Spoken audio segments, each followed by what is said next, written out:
Feeling my husband with 8 inches was like reliving my first time. Thanks to the salt trick, he makes me gush like a broken pipe. It's a new love story and it's called Long Way to Love. Well, I'm going to say welcome to Hops Metal's show, and holy shit, that couldn't have went any more wrong with YouTube intro. I don't know what happened, but it clicked something completely different. I had a kick-ass solo from Brian in Cold Blood in the show in 2022, and it went nuts with stupid ads, inappropriate ads, I might add, and the wrong video. So my apologies. This is Wes. All the shit shows on me. Hop, kick it off, and welcome Brian appropriately, and I'll try to save face somewhere else down the road. Yeah. All right. You want to go ahead and start it off, Wes? Or yeah, well, I will. I'll say, Brian, welcome. Hop and I are huge KIX fans. Hop's a little bit older than me, so he got into KIX before I did, but he also turned me on to the thrill of the KIX live show. We were roommates about 25 plus years ago, and the first time I saw the whole genre or the idea of KIX was truly funny money at Jackson, Springfield, Virginia, and just loved it. But I was always into KIX, and transparently, two of my favorite albums of all time are Blow My Fuse and Hotwire, and we'll go into that more. But I'm going to turn it over to Hop because he's been a huge fan for even longer than me, and we couldn't be more excited about the time with you. So Hop, start asking some questions. Yeah, this is an honor because I've been a fan forever and ever.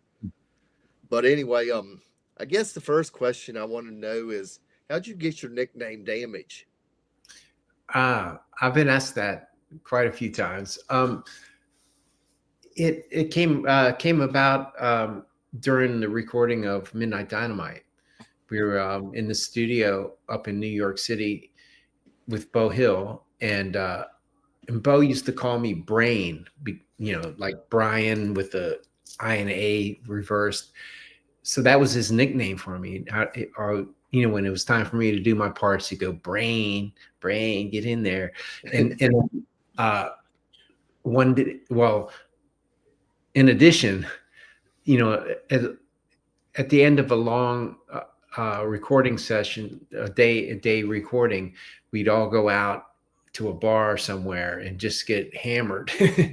And so this one particular day, I showed up at the studio with a tremendous hangover. And it was one of those hangovers where, no matter what you do, you can't get any relief. And I ended up, there was a couch in front of the recording console in the control room. I was just laid out on that couch, just laying there moaning. And in between takes, like when he'd stop the tape, like when the music was playing, you couldn't hear me, but he'd stop in between takes, and he'd hear me out on the couch going, oh. So at one point he walks around the console, and he just looks at me on the couch, and I like looked at him with one eye, and he goes, Brain, we should call you Brain Damage. So it just, from then on, I was Brian Damage. Cool story. Oh, Brian, Hop's going to ask about it later, but you see the shirt that he's got on. He was there a couple of weeks ago when you guys did the event in Maryland. Yeah, it was awesome. I'll say that next weekend will mark 24 years since I've experienced anything like you just shared right there. So, yeah. And I think you're in that same boat, right? Yeah, it'll be in April 1st. It'll be 27 years. Outstanding. I can tell you, for me, the first 2 years were the hardest thing that I'd ever done. And quite frankly, when I did the move to the meat and cheese and egg diet, kind of like you're doing, the first 2 weeks, that's what I related it to. I'm going, well, if I got over booze, I can get over this too. Ah, that's cool. What else you got? Roll with Wes. Yeah. So how long had you been writing songs with the band before the first contract? And I guess for the titles of the album, early 80s, how long had you guys been together and actually writing your own stuff? From the first day we got together. I remember it was December 1977, and it was me, Donnie, Ronnie, and then Donnie Spence, our original drummer. We didn't even have a singer yet. And the first song we worked on was Atomic Bombs. That's kind of was my intro to the band. That was my first rehearsal. Man, y'all knocked that out of the park at the Ladders for Leaders. I was really impressed. I know. Yeah, Brad is an amazing singer. Oh yeah. Yeah, cool dude too. So I'm kind of doing the math there with that, and I read on your bio on your website, Brian, that you were doing some cover bands when you got connected. I guess was it with Donnie initially, or did you meet Ronnie? I forget what it said on the website. Yeah, it was Ronnie, but we were all like around the area in different bands, so we all knew each other. I mean, I didn't really know Donnie, but me and mine and Ronnie's paths crossed quite a few times. And yeah, I was playing in a cover band, and a band that Jimmy was in at the time. They stole our rhythm guitar player, so it caused my band to fall apart. And then Jimmy's band needed a light man, so I ran lights for Jimmy's band. And let's see, I'm trying to remember what happened.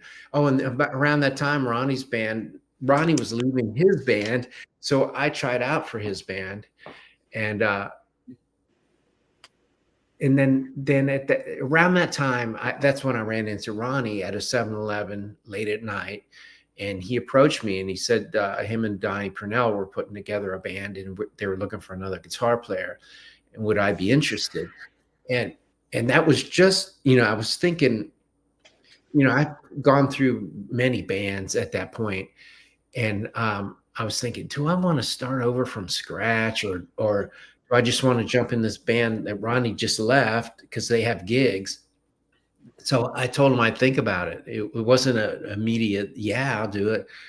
So the next day, Donnie Spence called me and talked my ear off. He talked to me for about an hour, and he convinced me to at least give it a try. So I said, okay. And they showed up, and this is when I still lived at my parents' house. And those guys showed up at my parents' house. We went down in the basement, and that's where it all started. So are you from Hagerstown originally as well? No, I grew up in Frederick. Gotcha. Okay. I just took my grandson to a Keys game there, in baseball season, but we're just an hour and a half south on 81 from you guys. So we interviewed Brad and Bob a couple weeks ago before the Ladders show. I asked Brad about Cool Kids experience. What was your thoughts on Cool Kids and the whole? He said he enjoyed the whole studio thing. He thought that was awesome. Oh yeah, it was a lot of fun. Anytime you're in the studio, I always enjoyed it. But that record, that was a weird record for us because it was the second one for Atlantic Records, and at that point, they sort of let us do what we wanted on the first record, and that record they were trying to convince us that we needed more singles. And so it was more poppy, and right when we got done, we were during the final mixes, our A&R guy came down from Atlantic to listen to the mixes, and then he pops in this cassette of Pyromania, and it wasn't out yet. It was just a final mixes of their album, and there's this big rock record, and we just did a wimpy little pop record. So that's why we didn't like that record. And plus there were 3 cover songs on it, and it just didn't feel like our record. I always felt like the second side was more y'all. Yeah, it was. than the first side. Yeah, the fact that it started out with Burnin' Love, that was a mistake, I think. So, Hop, take the Midnight Dynamite one. Actually, you've got the next two questions, and I'll dig in when we get to Hotwire. All right. I guess because Midnight Dynamite was my introduction to you guys. Did y'all think that was going to be your breakthrough album? Of course. We thought every record was Well, going to do something more than it did. So, hey, Because the I know- reality is, shouldn't you? I mean, shouldn't you expect everyone? I mean, that's what we do, right? I mean, if I'm writing a book, I'm thinking that book is going to be the best damn book that I've ever put out. So, Right. But at the same time, we didn't get our expectations up.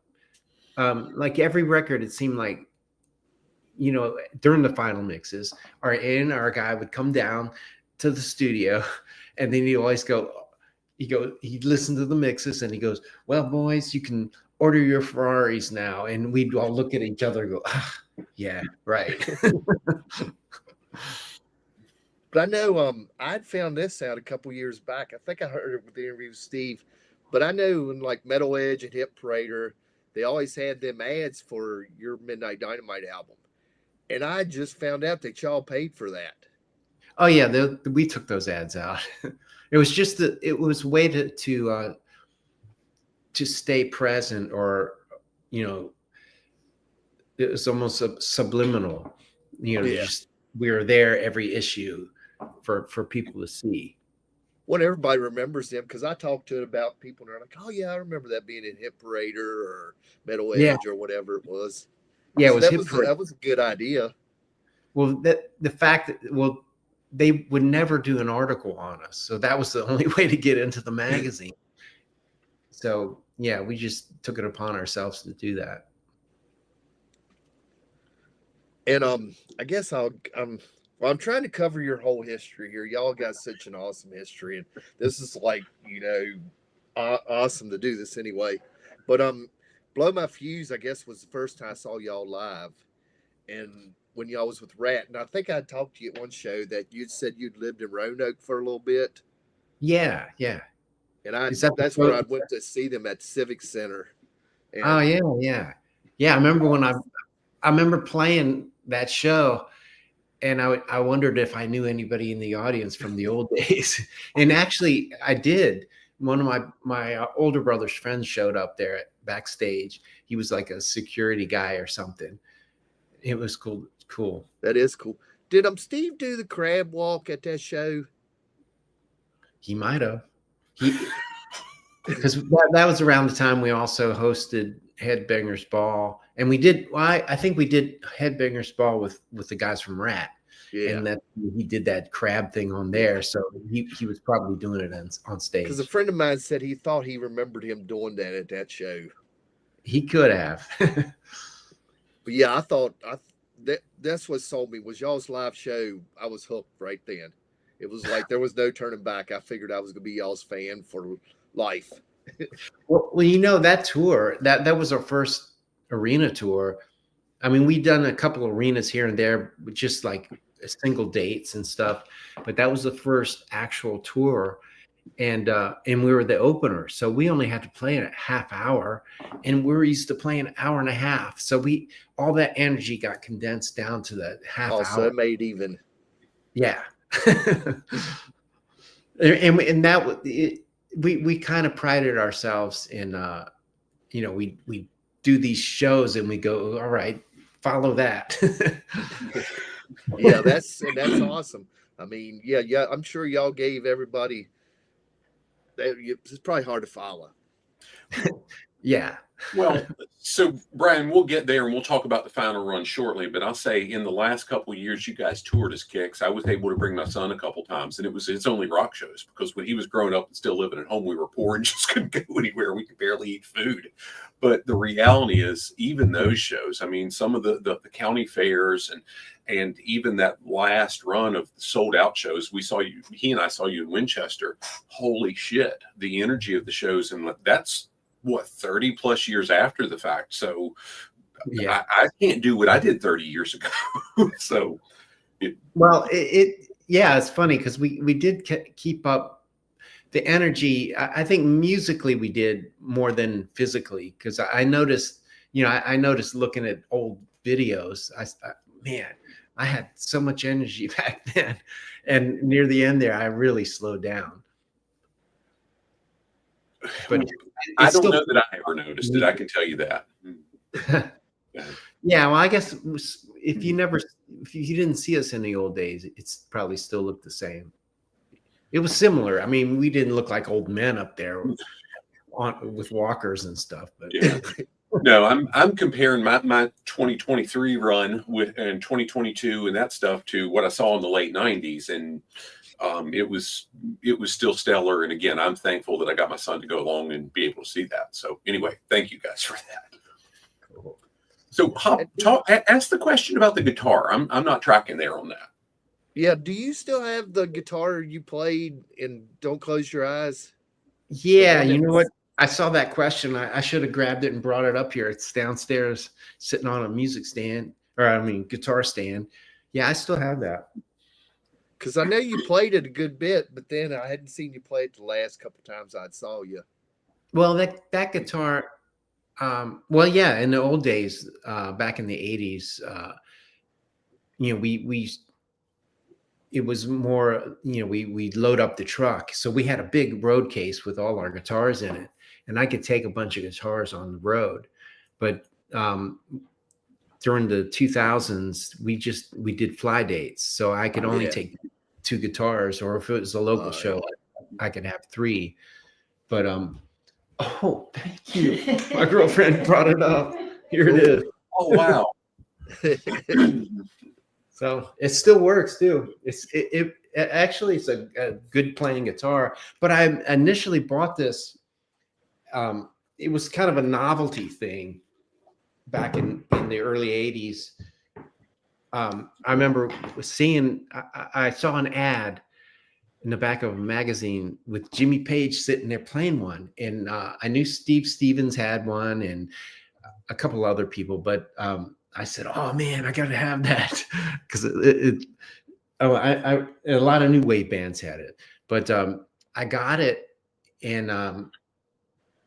well, in case you didn't know, it's a synthesizer guitar, and once I got it, it was, you know, I fooled around and it was cool. I can get all these sounds. It has this big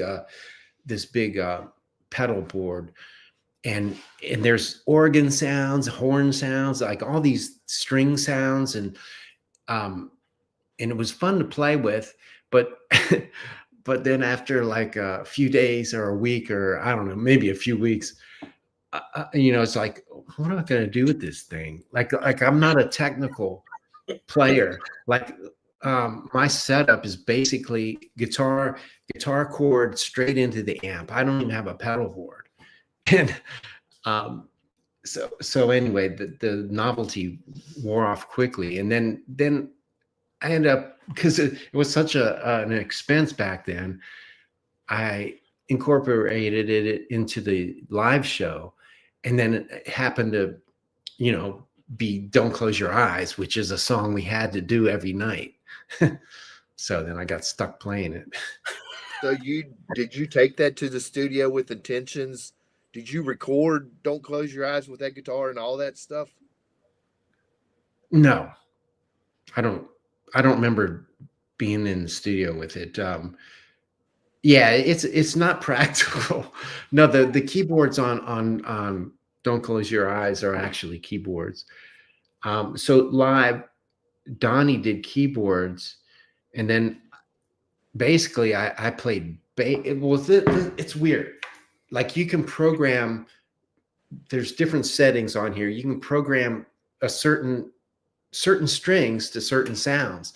So I do the low, like the low 2 strings or something. I programmed them to play bass as a bass, and the top strings guitar mixed with strings.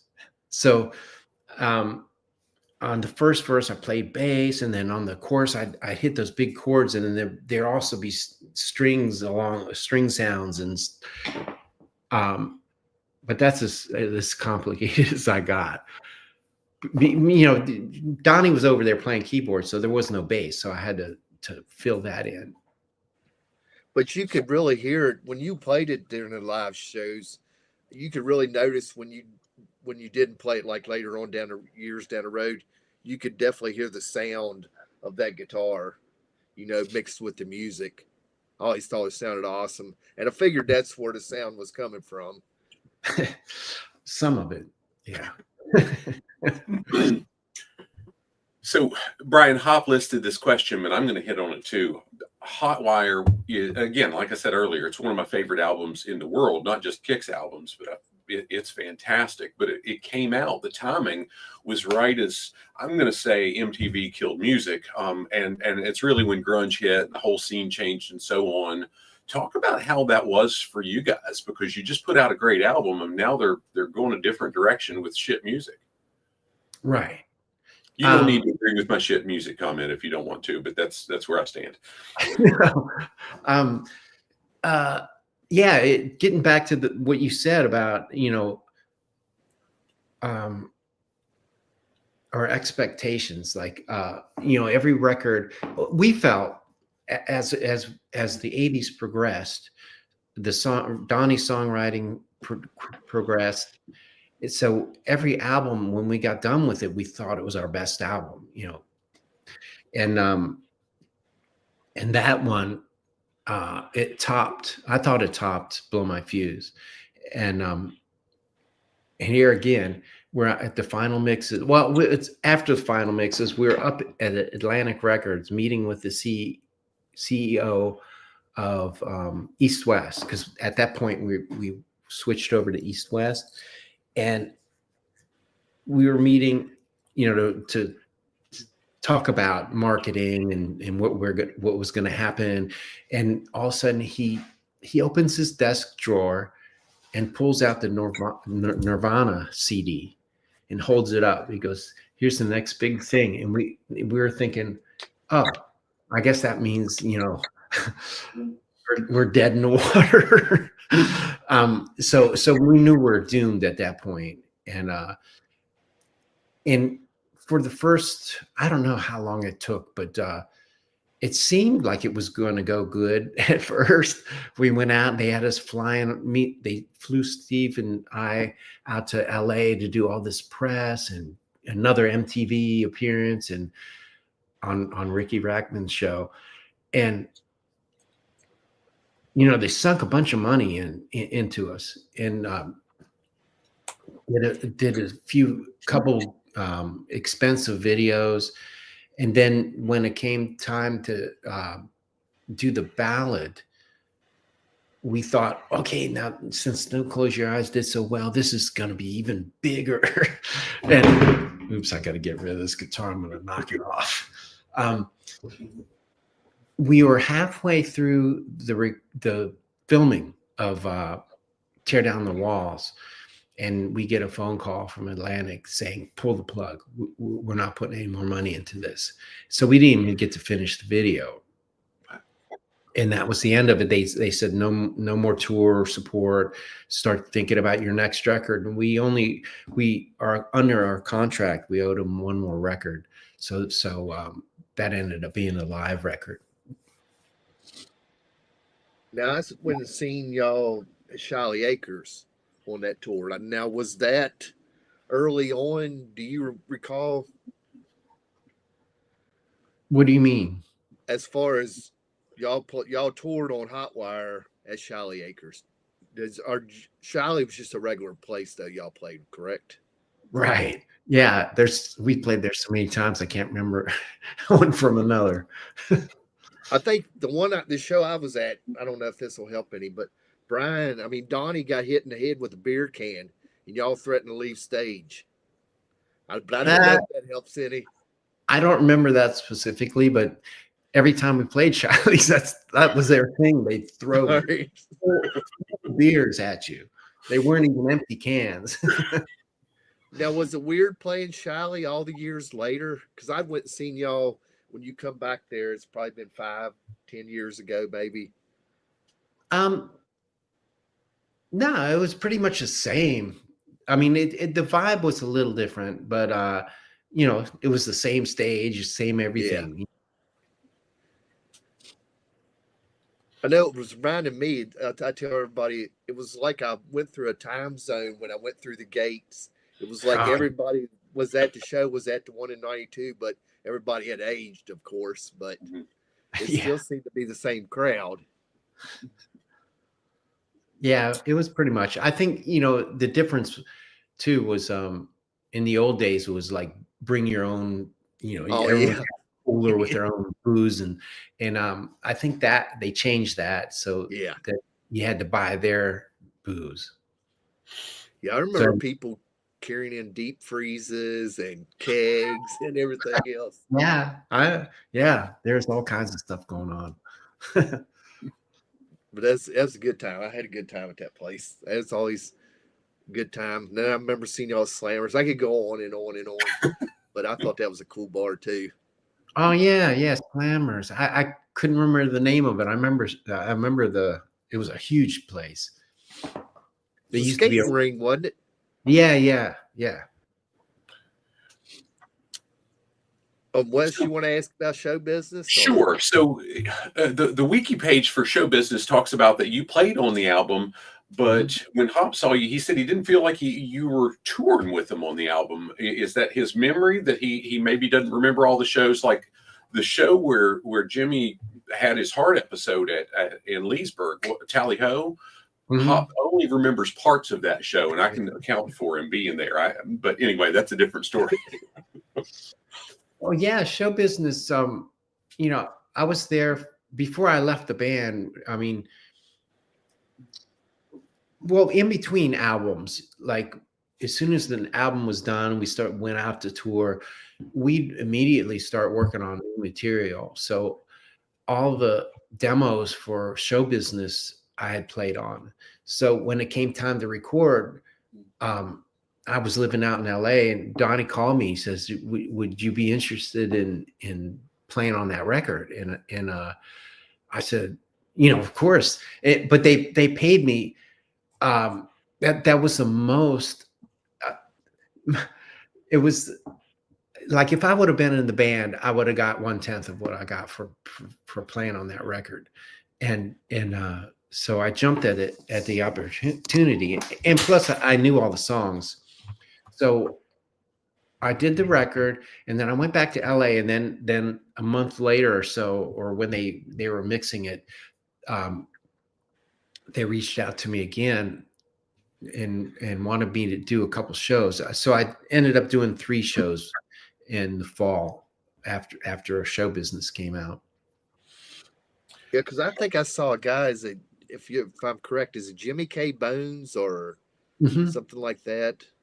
Yeah, in fact, when um, I decided to leave the band in at the beginning of '93. So, and I didn't tell the guys. Like I was flying out to LA, and I put this band together, and then we went into the studio and did a demo, and I, when I listened back to the demo, I was like, okay, this is what I want to do. So I hadn't told those guys I was doing that. It was like kind of under the radar kind of thing. And this was I'm trying to remember. Um now I lost my train of thought. But leading up to that, I contacted Jimmy K, and I said, "Hey, I told him that I'm leaving the band. I said, would you be interested in taking my place?" So I lined him up before I left, and Right. I brought him up to Hagerstown to my house for a few days, and we went over all the parts that I played, and I made a videotape of me playing all the songs. So he was ready to go as soon as I left. And then I sprung it on the guys. I said, "I hate to tell you this, but I'm leaving the band." And I said, "But I have my replacement." And they already knew Jimmy K, and they were they were good friends with him, so it was a smooth transition. Was did the music change scene have a big toll on why you decided to leave? That was part of it. Yeah, because after Hotwire, like that record, me personally, I did have expectations. I thought I thought we're finally going to break through, and when it didn't happen, it was a disillusion, and I knew the way that KIX worked. We were going to keep on trudging, like just relentless touring, but it was going to start going back down, and we're going to get lower and lower and back to the dive bars. And I just couldn't see myself going through that again. I guess we'll advance a little bit. We're in the funny money era, and this is what me and Wes were talking about. We used to go to Jack's a lot and to see Funny Money, and they had done a mini KIX set. How did that all come about? Was it that before I was involved? Well, no, the one, some of them, I know the picture I got with you was at that show, and you talked about the pirate shirt or something like that you never wore again. But I don't know, did they do many KIX sets before? Well, that's what sparked the whole idea of getting back together. Funny Money would play, and then Ronnie's band would open, and at the end of the show, Ronnie would get up and they'd do a bunch of KIX songs and get a little bonus for doing it from the promoter. So they called me and said, would you come and do a surprise thing? Like, you just jump up there too, and maybe we can get a little extra money. And that didn't happen that way, but that got us talking, and that's why we did those shows. And I think that Jack show, we did the Thunderdome, and I think maybe, I don't know if that was that first run. Jack's might have been included. So yeah. So it was at first we were called four-fifths of KIX, because we weren't sure, like we weren't sure what would happen if we called ourselves KIX. We didn't know if cause a ruckus with Donnie, and then soon after that, Mark Schenger researched the name and found out nobody owned it, so he grabbed it for us. So we went back to KIX after that first run. Speaking of the name, I didn't have this on there, but it did run through my mind. How did y'all come up with the name KIX? It was spur of the moment.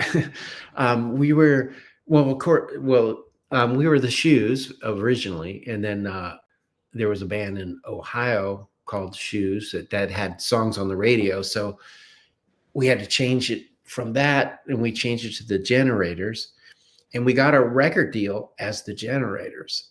Like, not many people know that, but I didn't know that. Yeah, the first we recorded the whole record, and we're doing the album artwork, and that whole thing with Steve holding the light bulb, and that was all designed around the name Generators. Supposed to be, yeah, there you go. Yeah, and I had drawn a little cartoon of that, and it had the Generators up in the corner, and the day that they had to submit the artwork, the guy came down from the art department, and he goes, you gotta change the name. They ran the name, and somebody else had that one. And it's another band from Ohio. It was from Cleveland, and they tried to offer him they said they could record a free single on Atlantic Records if they'd give us the name, and they wouldn't do it.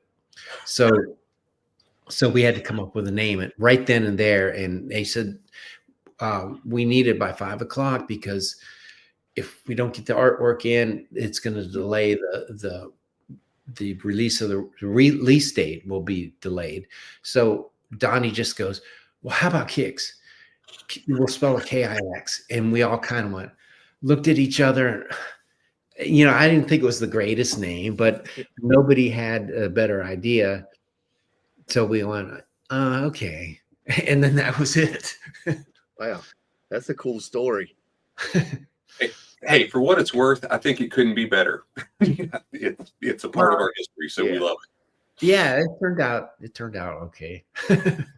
I'm going to take this next one because that's where I got to experience it again. And Brian, I'm younger, so I didn't get to see the first time around. I was in grade school, middle school, but by the time you're doing the tours in the 2000s, I got to come back into the picture. What was that like? Again, for me, it was just a phenomenal experience. What was it like for you guys? Yeah, because, well, the first initial shows were the end of 2003. And, you know, when we first got together to do those shows, we said, okay, you know, because Donnie wasn't involved. Because back when Donnie was in the band, he was, you know, he ran the band and he controlled everything. You know, what we got paid, like we made a lot of money as a band, but we only got, you know, a certain salary or paycheck every week, no matter how big of a show we did. So this time around, we agreed we wanted to, first of all, have fun and make a little bit of money too. So that's what we did. We at first, that's what we did. We just took everything we made and just made 5 piles of cash, and everyone got an equal cut. And what was the question? Did you enjoy it? It really, Yeah. Okay. So that was part of the agreement, was to have fun. And we did. And I think the fact, I mean, Donnie's a great songwriter, and he got us as far, I mean, he got the band, took the band a long way, but at the same time, he could take the fun out of things. And so we didn't want to, we wanted to experience the fun. So that's what we did. So, Brian, my wife and I, we do predominantly training. We work with a lot of supervisors, managers, workforce, blah, blah, blah. And one of the things we do is communication style. And almost every group we're with, I weave in.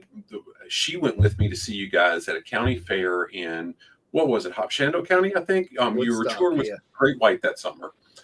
And Mitch Malloy was singing for Great White then. Okay. And when I saw you guys opened up, you were doing the Blow My Fuse. It was the 30th for Blow My Fuse. So you played the whole set, plus one other song, and I can't remember what it was, but it was just freaking incredible. And then Great White does their set, and they sounded great as well. And Mitch, holy crap, he sounded really, really good. But there were times where he would sit down on the drum riser, and we're walking to the car, and I'm saying, you know, both shows were just fantastic, but that one singer, as great as he sounded, it was a little bit annoying. And my wife says, yeah, I know. He just told all those jokes and he was all over the place. And I'm like, what the hell? Because she was talking about Steve, but my wife is really reserved, very detail oriented. She absolutely loved the precision that Mitch did everything with.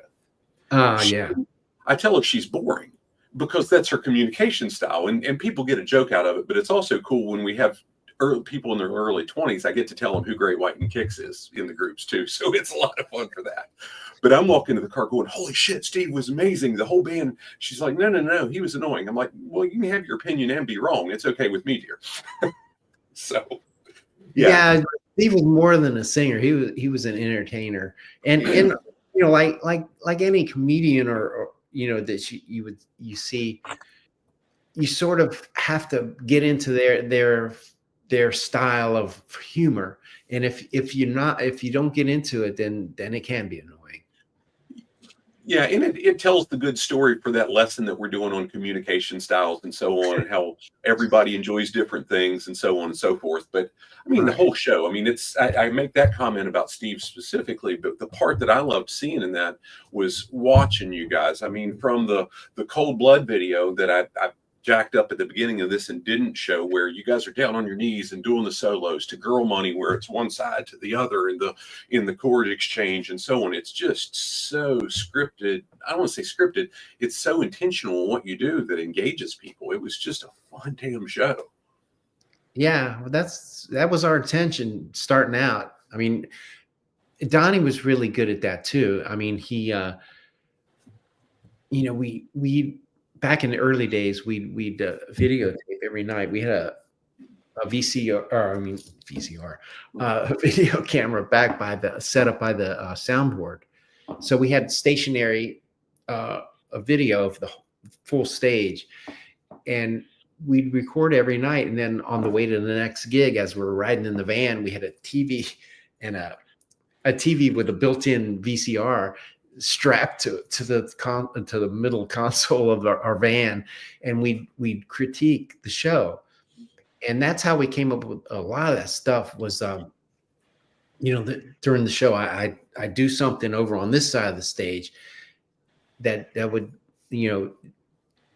be noticeable, and then Donnie would go, "Oh, that'd be cool if both of you guys would do that at the same time," and this and that. So that's how we put together a bunch of that stuff. And Brian, the reality is none of that happens by accident. To your point, it's how do you build on it, make it better. And thank you for sharing that. That's cool. Yeah, y'all used to do this thing, I think it was called Nut, where you and Ronnie would just run across stage and just slam into each other. Yeah, the full title of that is what was it? Not wagon. No, there's something else to that. That's even shortened. That's my girlfriend in there. Nut wagon dog fight. That's what it was. It was we call our van the Nut Wagon. That was our nickname for the van. But and it was just a musical section of me and Ronnie trading off, and Jimmy back there holding it all down. Yeah, and I always thought that was cool. That was always something special to get to see at y'all's shows, because you didn't get to see that many shows. Yeah, a lot trade off like that. We got a lot of requests for that later on, but that was like years after Ronnie and I hadn't done it, and I was like, I don't want to go back and have to remember that. Well, we don't heal as well as we used to. So I was kind of leery of slamming into Ronnie after a while. He was starting to get creaky. Hop, before you ask about the final show, I mentioned this earlier, Brian. We were at the show with Tally Ho when Jimmy had his heart episode, and I remember seeing Steve, where that usually comes in with the drum intro, and Steve going, "What the hell's going on?" And reading the stuff, the social media posts that came after it, and how critical Mark was with his EMT training, and I believe one of the guitar techs. What went through your mind during that? That was crazy. That was right before Blow My Fuse, so I get ready for that song while Steve's announcing it. I faced Jimmy, so I walk up in front of the drums and I'm waiting, and at that point Jimmy's adjusting things, and sometimes he leaned down to fix his pedal or something, and he was down like that, and I thought that's what he was doing, and we didn't realize anything was wrong. So Steve goes, "Hit it," and Jimmy doesn't hit it, because usually he goes, and he just stayed there, and I remember going, "Uh-oh."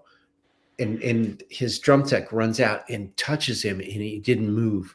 And so he pulls him up, and it was obvious, like he had foam coming out of his mouth and stuff. And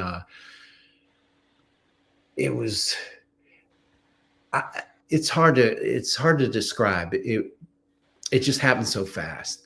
But luckily Mark knows CPR, and my guitar tech knew. He actually, my guitar tech was an EMT, so they carried him off to the side and just immediately started working on him. And another cool thing was the fire department was like 5 minutes away. Yeah, really close. They got there really quick. I'm friends with the chief here in our town is a good friend of mine now, and he was in Loudon before, so he was familiar, and he and I talked through that whole scenario. And I mean, it's a block away. The parking deck's in between the two, and they Right. were there. Yeah, praise God for Mark and your guitar tech and the fire department being there, because Well, it was. Yeah, they definitely saved him because I mean, even before the EMTs got there, I mean, Mark was doing. Was he doing the CPR part? I don't know. They're both working on him, breathing in his mouth and stuff, and he wasn't breathing when they first pulled him off of there, and just about the time the EMTs got there, you could hear Jimmy, like they got him breathing. So that was a hopeful sign at that point. Yeah, well, it was the most. So we're just short of 2 hours from there, coming down 7 and hitting 81, and it was the most surreal ride home. It may or may not have sobered one or two of my passengers up. I'm always the DD because that's who I am now. But one of the passengers in the screen sobered up a little bit during that. So anyway, it was a wild moment. Thankful it ended the way it did. Now back to more positive. Talk about the last show. I wasn't able to go to that. I got the back seat when at Winchester a couple days before that. The last show. What was cool about that? That's the venue that M3 takes place every year. So we've played there a lot of every M3, but it's always with during a festival. So when you do festivals, you never know how many people are really there to see you, even though it's a packed house and all that. But being our own show, those were the people that came to see us, and we sold it out anyway. And it was almost like it was like, oh man, we should have done this sooner. We should have been playing this venue all this time, but you never know how things are going to turn out. But I know setting up the show, they pulled out all the stops as far as production, so we had a lot of fun with that. What was some of the lows from that show? Did it really suck that was it? Nothing about it sucked. We really enjoyed it. I mean, it was, I guess when you stop to think that this is the last show, there would be a little bit of but I don't know. I don't think it really sunk in for me. I mean, even after it was over, it didn't sink in because, it was like doing a show and then flying home, and then a little while between shows, I'd go fly back out. But it's just like I think, and also I think it was the pandemic sort of got me used to not doing a gig for a long time, and I just thought I'm between gigs, but I still am. And I thought it was cool. I mean, I know when I went to the final show, I come home and friends were asking me what I thought of the show, and I said, y'all went out in style. I mean, you couldn't have went out better with your history and what you mean to your fans and everybody. Yeah, I thought it was cool. It was cool to have Brad there, and Ronnie came back. So everyone was, well, except for Donnie, everyone was there that was involved. Yeah, along the way. And I thought that was cool too. Yeah, and even I talked to Brad and Bob about the snippets. I thought they were the snippets. Yeah, I enjoyed the hell out of them too. Yeah, because there was no way we could have done all those songs, and plus, we had to learn them and rehearse them, and we never rehearsed. Well, we hadn't rehearsed since the '80s, but we just, you know, we'd all learn the songs on our own, and then we go over them on sound check if we needed to. But that, yeah, Jimmy and Bob put that together. This will lead into Ladders to Leaders. That was one of the things. I'd only seen Ronnie with you guys once because that's just the era I came in at. But the times that I watched Bob, I loved how not only is Bob amazing at what he does, how true he stayed to Ronnie's form, and how much grace he gave to Ronnie. I mean, playing the Les Pauls as opposed to he's got hundreds of guitars, and he and I talked about PRSs and all this different stuff, and that was pretty cool to watch. So that kind of leads into Ladders to Leaders and what you guys did with that. Gosh, we're kind of hoping there's more of that to come in the future. Yeah, we've discussed it. we don't have any definite plans, but yeah, it was a lot of fun. Yeah. And Go ahead, Hop. whose idea was the whole thing? Did Bob pretty much? I kind of took it when he talked on stage and getting all y'all together. Was it pretty much him? No, actually, it was Brad's wife. Well, she works for the foundation, Ladders to Leaders, and they were trying to think of a way to do a fundraiser, and so she brought the idea to Brad first, and it's funny because Brad says his initial reaction was, you know, he didn't see how it would be possible or whatever, and then he said over the next couple of days it just sunk in, and he started thinking, you know, wow, that might be fun. And then he called, you know, started making calls. He called, you know, got a hold of me and Shannon and everybody was into it. So he goes, wow, maybe this is possible. So that's how it came about, through his wife. Well, he said the snow kind of was a burden. The weather played a burden. The night I was coming into town, that's when it started snowing.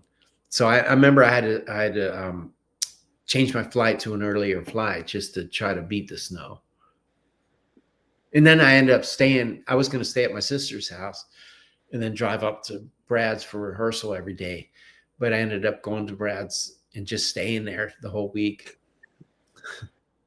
Looks like he cooked pretty good for you. What? Looks like Brad did a pretty good job of cooking for you. Oh, yeah. It was great. Yeah, y'all looked like you had a blast that night. You could just see how much fun y'all had. Yeah, it was fun. It was cool. I mean, I haven't played that many cover songs since the 70s. So it was a challenge. I'll put it that way. Speaking of cover stuff, I didn't have this as a question, but I remember when we went to the final show, there was music being played at the beginning of the show. What is that? Was that y'all's live stuff like back in the day, like back in even the 70s? Oh yeah, that was the Shoes stuff. And there was some demo songs that weren't on the record. Yeah, that's what that was. Because I was hearing that stuff and I was like just amazed. That was just because I'd never heard that stuff before. It was just amazing to hear it. I've got a few cassettes of back in the old days. I got a New Year's Eve at the 11 Frame Lounge. It's crazy. Cool. So and I went to I seen you're going to be at Rockin' Pod 2025. I went to see you as a guest work because I had met you at, God, I don't even remember which one it was. It was before COVID, I think. Yeah. You had signed a picture for me, but I had a really good time when I was down there. You had played with was the Regency or? Yeah, the Rock and Roll. No, the Rock and Roll Residency. Yeah. Brian, with time, we're getting close on time, Hop. Usually Hop has a list together. It's not on the Google Doc that we shared with you. So he's got it on his end of a this or that, where he'll ask some questions. Don't need to give an explanation, but if you want to, you can. But it's which one do you pick, this one or that one? And he may or may not share it in a separate segment. Easy for me to say, but Hop, why don't you run through that quick so we can wrap this up on time? Yeah, and there's no wrong answer. All right, Okay. so are you a Unless Rolling it's Stones? Nirvana, that's wrong. Do what? I said unless it's the Nirvana, that's wrong. But joking. You Rolling Stones fan or Beatles fan? Oh wow, that's a tough one.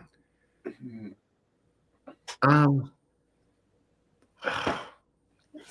Both. But I'll go with Beatles because that was first. All right. All right, I know what this is probably going to be, but I'll just ask it anyway. Hammerjacks or a Whiskey Go Go? Oh, Hammerjacks. Lita Ford or Joan Jett? Joan Jett. Eddie Van Halen or Randy Rhoads? Eddie Van Halen. And the last one is Motley Crue or Def Leppard? I'm gonna say Def Leppard. All right. That was easy enough. You passed. That first question got me though. That's a tough one. Yeah, some of them, the guys are like, man, because like we give them a lot, and it's funny to hear the guys. It's like picking their favorite kid. Yeah, it is. I mean, the Beatles is the reason I started playing guitar, and but when I heard what was it, Beggar's Banquet, around the time Beggar's Banquet and Honky Tonk Women and Jumpin' Jack Flash were on the radio, that's when I became a Stones fan. Yeah, when I started diving into Stones, I was like, I guess I'm a Fairweather Stones fan, but I probably like them better because it's got more of a rock and edge, I guess, of the stuff I listen to nowadays. Yeah, it's a completely different thing. The Beatles Yeah. and the Stones. But It's what like, the Beatles done is amazing. I mean, it's kind of like Elvis Presley. It's just amazing that's where it all started. yeah, and they were a band that changed history. Yeah. And what amazed me, did you see that thing on Apple TV, that live those rehearsals that led up to the rooftop concert? No, I heard it's really good, but Oh man, if you've never seen that. And the thing about the rooftop concert, it's live, it's in the cold, and that's what that record was. And growing up, I listened to that record and I didn't realize it was live. That's how good those guys were. yeah. It's just amazing. Brian, for what it's worth, my go-to KIX album is the live album because I get to hear the mix of so many different ones, and you guys played it that well. So Wow. Yeah. for what it's worth. Yeah, it's I funny. put it up there as one of my favorite live. The crazy thing is the week that they released that record was the week I left to go out to LA. And then the cover of the album is my guitar, my hands on my guitar. Huh. I didn't realize that. I can't take the pressure, Brian. I love watching you play the tellies. What's got you to stick with that so much? I mean, I see the Gibsons here and there, but you do a lot more with tellies than anything else I've seen. Yeah, I was a Gibson guy starting out because sorry, my hair's. I was a Gibson guy starting out because they were easier to play back in, when I was starting to play. And I remember the first Les Paul that I bought was a gold top, and it was for my drummer's brother. He was selling his gold top, but he also had a Telecaster that he was selling. So I had a choice between that and a Telecaster. And I remember picking up the Telecaster, and it just felt like stiff and really hard to play. So I just went with the Les Paul, and then I just continued on with that through the 80s. And when I bought that the telly that I play, I bought that in 1980 from a friend in Hagerstown. And I would that was the guitar that sat on a guitar stand next to my television. And anytime, I'd be watching TV, I'd grab it and pick it up and start playing it. And I started getting used to it. And when I left KIX and went out to LA, I switched over to the Telecaster. And I never, I mean, it just became my number one guitar. But I forgot this one story. When we were doing Cool Kids, when we were done recording, we did the same thing on the first record. We were so itching to play because we'd been in the studio for a couple months. We went out. There was this band in Miami or around there, Fort Lauderdale, called the Kids, and they were doing a show at the Button South, and we were friends with them because we'd go out every night and hang out with them. And we said we wanted to know if they'd let us sit in for 3 songs on their equipment, and this is the band that Johnny Depp was in at the time. And Johnny Depp had this 56 Telecaster through a 50-watt Marshall. And so that's what I played. And I've never played a Telecaster live through an amp cranked up. And I just fell in love with it. And that never left my mind from Cool Kids till I left the band and I finally started playing a Telecaster. I've had one for about 30 years. Go ahead. For what? I've had the one over this shoulder for about 30 years, and I certainly can't play it anywhere near like you. I can barely play it at all, but the simplicity of it's what I absolutely love because I'm not a smart guy. All the floating tremolo stuff, shit. Give me something simple. Yeah. And also, when I joined Rhino Bucket, that sound, the thing about it is that single coil pickup through a Marshall, it doesn't get muddy. Like that clarity is still there no matter how distorted the sound is. And I love it. It's just got so much punch.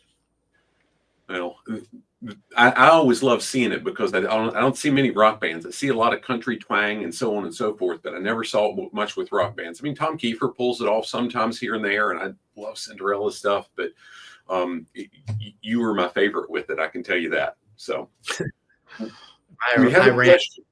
I'm sorry. I said I just ran with it when after I picked it up. And ran with it well.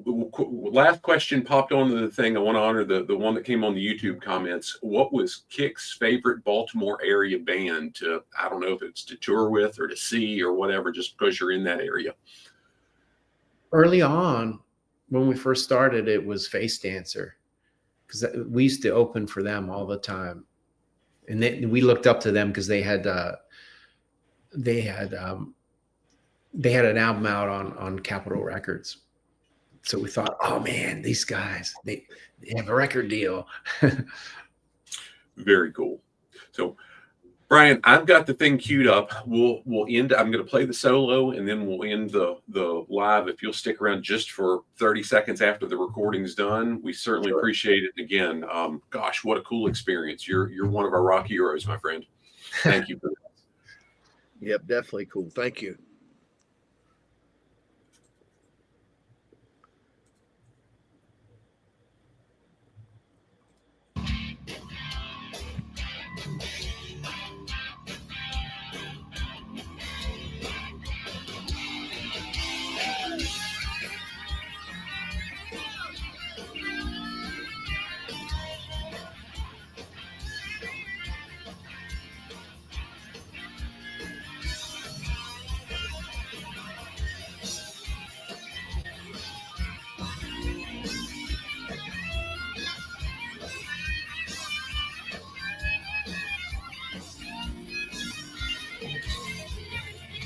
Pop metal.